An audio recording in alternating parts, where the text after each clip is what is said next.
Sometimes when we read the Bible, or any really old piece of literature for that matter, it is easy for us to project our own cultural context onto what we're reading. A good example of this is bread. Now, you might be thinking, how is it possible to misunderstand what bread is? Well, perhaps it's easier than we might think. The relationship that we have with bread today is very different than those in the ancient world. In fact, it is even very different to many people around the world today. Author Sam Albury uses the analogy of eating in a restaurant. It is common for a waiter or waitress to come over and ask if we would like some bread for the table. We choose to either have some or not. Maybe we ask if we will be charged, or maybe we want to save room for our starter. If we fancy some sourdough bread, we head over to our local artisan bakery for a loaf.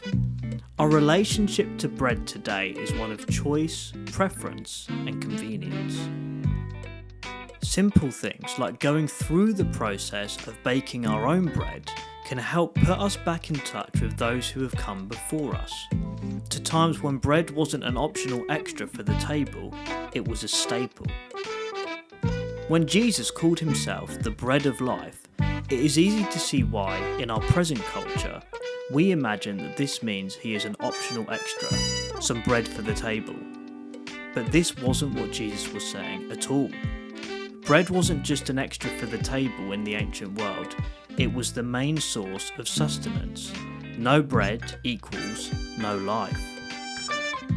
Following Jesus is a way of life that touches every part of who we are. It is not something based upon choice or whether we feel like it. Make no mistake, Jesus' claim is that if we want to live in the fullness of what human beings are designed to live in, Jesus must be our source, our bread of life.